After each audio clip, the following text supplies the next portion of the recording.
3월 26일 새벽 예배를 시작하겠습니다. 사도신경으로 우리의 신앙을 고백하시겠습니다. 나는 전능하신 아버지 하나님 천지의 창조주를 믿습니다. 나는 그의 유일하신 아들 우리 주 예수 그리스도를 믿습니다. 그는 성령으로 잉태되어 동정녀 마리아에게서 나시고 본디오 빌라도에게 고난을 받아 십자가에 못 박혀 죽으시고 장사된 지 사흘 만에 죽은 자 가운데서 다시 살아나셨으며 하늘에 오르시어 전능하신 아버지 하나님이 우편에 앉아 계시다가 거기로부터 살아있는 자와 죽은 자를 심판하러 오십니다. 나는 성령을 믿으며 거룩한 공교회와 성도의 교제와 죄를 용서받는 것과 몸의 부활과 영생을 믿습니다. 아멘. 다 함께 찬송가 199장 찬양하시겠습니다.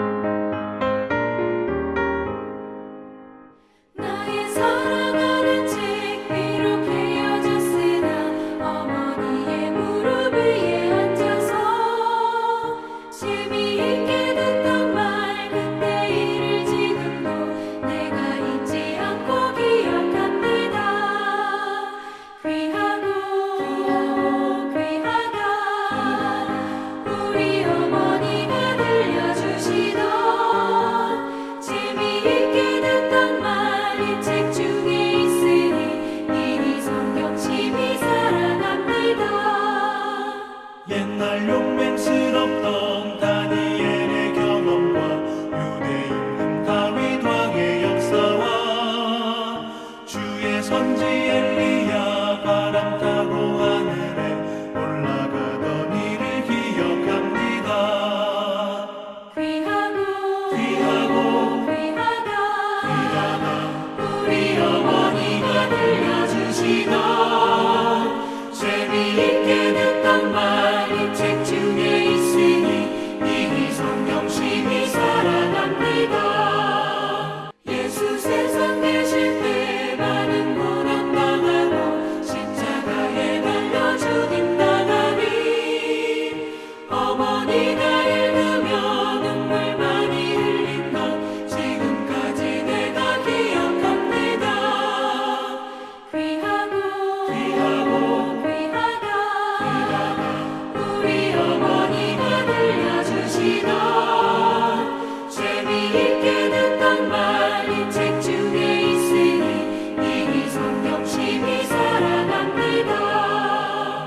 그때 일은 지나고 나의 눈에 와닿고 어머니의 말씀 기억하면서 나도 시신 뜻대로 성경 말씀 읽으며 주의 뜻을 따라 살려 합니다. 귀하다 우리 어머니가 들려주시던 재미있게 듣던 말 이 책 중에 있으니 이 성경심이 살아납니다. 오늘 우리 공동체의 성경 읽기 본문은 레위기 25장입니다. 그중 25장 13절에서 22절까지를 읽고 말씀을 나누도록 하겠습니다. 이 희년에는 너희가 각기 자기의 소유지로 돌아갈지라. 내 이웃에게 팔든지 내 이웃의 손에서 사거든 너희 각 사람은 그의 형제를 속이지 말라. 그 희년 후의 연수를 따라서는 너는 이웃에게서 살 것이요 그도 소출을 얻을 연수를 따라서 내게 팔 것인즉 연수가 많으면 너는 그것의 값을 많이 매기고 연수가 적으면 너는 그것의 값을 적게 매길지니 곧 그가 소출의 다소를 따라서 내게 팔 것이라. 너희 각 사람은 자기 이웃을 속이지 말고 내 하나님을 경외하라. 나는 너희의 하나님 여호와이니라. 너희는 내 규례를 행하며 내 법도를 지켜 행하라. 그리하면 너희가 그 땅에서 안전하게 거주할 것이라. 땅은 그것의 열매를 내리니 너희가 배불리 먹고 거기 안전하게 거주하리라. 만일 너희가 말하기를 우리가 만일 일곱째 해에 심지도 못하고 소출을 거두지도 못하면 우리가 무엇을 먹으리오 하겠으나 내가 명령하여 여섯째 해에 내 복을 너희에게 주어 그 소출이 3년 동안 쓰기에 족하게 하리라. 너희가 여덟째 해에는 파종하려니와 묵은 소출을 먹을 것이며 아홉째 해에 그 땅에 소출이 돌아오기까지는 너희는 묵은 것을 먹으리라. 아멘. 레위기 25장은요, 23장에 나오는 안식일의 연장선의 내용이라고 할 수가 있습니다. 여러 특별한 때에 대한 내용이 나오는 것을 우리는 확인할 수가 있죠. 1절에서 7절은 안식년에 관한 내용이고요. 8절에서 12절은 그리고 그 이후의 내용은 희년을 각각 어떻게 보내야 하는지 알려줍니다. 레위기 23장을 보면요, 하나님은 안식일을 분명히 지킬 것이라고 말씀하셨죠. 엿새 동안은 일할 것이요 일곱째 날은 쉴 안식일이니 성회의 날이라. 너희는 아무 일도 하지 말라. 이는 너희가 거주하는 각처에서 지킬 여호와의 안식일이니라. 이후 그 다음에 안식년을 명령하시고 희년을 지킬 걸 말씀하십니다. 안식년은요, 7년째에 되는 해가 안식년이고요. 그 다음에 그 안식년을 7번 보내야 있습니다. 즉 49년마다 한 번씩 지켜야 하죠. 그래서 50년째 되는 해에 땅을 쉬어주는 것이 희년입니다. 근데 성경을 보면요, 희년이 잘 지켜지지 않고 있다는 것을 우리는 또 확인할 수가 있습니다. 어쨌든 하나님이 지키라고 한 이 희년은요, 모든 것이 적용되는 자유의 해입니다. 이것은 담보 잡은 땅을 잡은 만큼 되돌려주는 것과 빚 때문에 종이 된 사람들을 풀어주는 것을 이제 의미하죠. 우리는 지금 땅을 자유롭게 사고 팔 수가 있습니다. 돈만 있으면 말이죠. 근데 당시 이스라엘은요, 땅을 사고 팔고 할 수 없었습니다. 그래서 빚을 지려면 자신이 갖고 있는 땅의 소산물을 담보로 삼아야 했죠. 어쨌든 빚을 다 갚을 때까지는 그 땅에 나온 소산물을 줘야 했습니다. 이 내용을 생각하시고요, 본문 말씀을 보신다면요, 이해에 많은 도움이 되실 겁니다. 그래서 이 희년에는 각각 자기의 집으로 돌아가야 한다라고 이야기하죠. 그리고 그 가지고 있는 것을 이웃에게 팔거나 살 때 속여서는 안 된다고 본문은 말합니다. 우리가 돈으로 마트에서 필요한 물건을 사듯이 당시 사람들도 화폐 가치를 지닌 물건이나 또는 서로에 필요한 것을 교환하며 거래를 했었습니다. 하나님이 여기서 중요하게 말씀하고자 하시는 것은요, 정직입니다. 즉 속이지 말라는 거죠. 그리고 여기서 사용된 속이지 말라라는 표현을 히브리어 원어로 보면요, 착취하지 말라라는 뜻도 갖고 있습니다. 그래서 이 같은 용어는요, 레위기 19장 33절에도 사용되었습니다. 거류민이 너희의 땅에 거류하여 함께 있거든 너희는 그를 학대하지 말고. 그리고 에스겔서를 보면요, 이스라엘 지도자들에게 정직한 저울과 정직한 해바, 정직한 바트를 사용하여 땅과 돈 문제로 사람들을 억압하지 말라고 구체적으로 이야기를 하죠. 어쨌든 하나님은 속이지 말고 정직하라고 합니다. 정직하지 않은 사람은요, 누군가를 속이는 자가 되고 자신의 이득과 유익을 위해 살아가는 자가 될 것이죠. 자신의 이득과 유익을 위해서 다수의 사람들을 속였던 인물이 여호수아에 보면 나오는데 그는 아간입니다. 하나님의 말씀을 듣고도 순종하지 않았던 사람이죠. 여리고성 전투에서 승리했을 때 이스라엘 사람들은 서로 이야기했을 것입니다. 너 혹시 하나님의 명령을 기억하고 잘 지켰어? 저 여리고성이 무너진 걸 봤을 때 아주 좋은 보석과 옷들이 있었는데 탐나지 않았어? 이러한 이야기들이 당연히 오갔을 것입니다. 그런데 아간은요, 이런 질문을 받고도 당당하게 거짓말을 하면서 속였을 것이죠. 나 하나님의 말씀을 잘 지켰어. 탐이 났는데 하나님의 말씀대로 순종했어. 이런 식으로 말이죠. 사람들은 그의 거짓말에 넘어갔을지 모르지만 하나님은 그가 정직하지 못했음을 잘 알고 계셨기 때문에 그와 그의 가족들은요, 결국에 죽임을 당할 수밖에 없었습니다. 이처럼 하나님은 정직을 요구하는 분이죠. 정직한 사람을 다른 말로 표현하면요, 깨끗한 사람이라고 할 수 있습니다. 요즘 세상에 보면 이 정직한 사람을 되게 깨끗하고 청렴한 사람이라고 표현을 하죠. 그리고 레위기의 표현으로 바꾸면 정결하고 거룩한 사람이라고 할 수 있을 것입니다.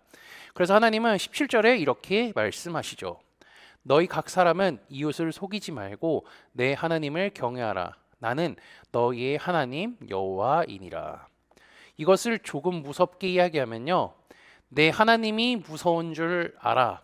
서로 이웃을 착취하지 말라. 바로 나 여호와가 너희의 하나님이다 라고 할 수 있을 것입니다.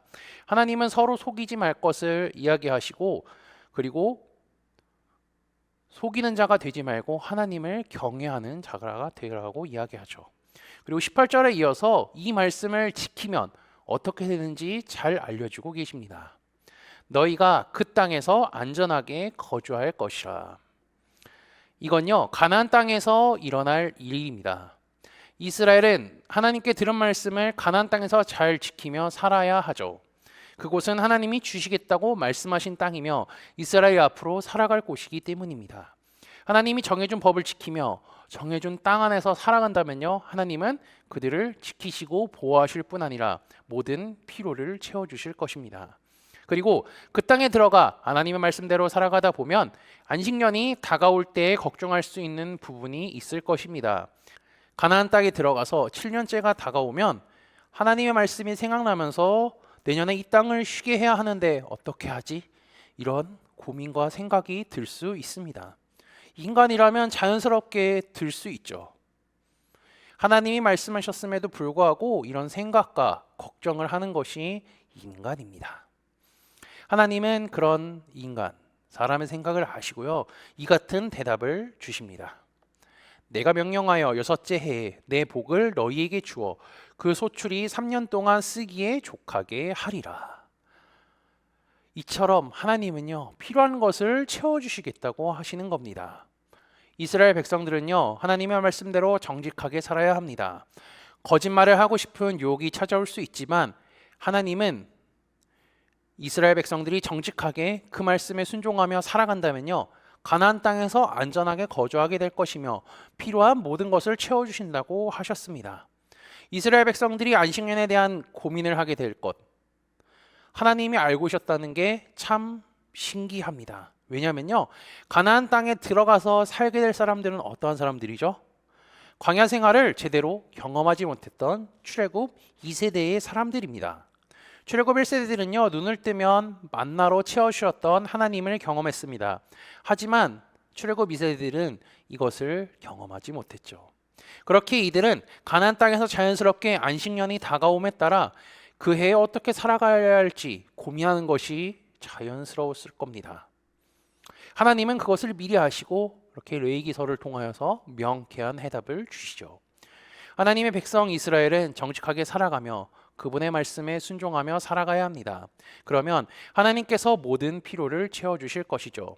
정직하고 말씀에 순종하며 살아갈 때 하나님께서 그들의 필요를 채워주셨듯이 우리 코너스톤 형제자매들도 정직하고 하나님 말씀에 순종하며 살아가 하나님 아버지께서 주시는 은혜를 날마다 누리며 살아가시기를 주님의 이름으로 축복합니다. 다 함께 찬송가 204장 찬양하시겠습니다. 주의 말씀 듣고서 준행하는 자는 반석 위에 터닫고 집을 지은 같아. 비가 오고 물나며 바람 부딪혀도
다 함께 기도하시겠습니다.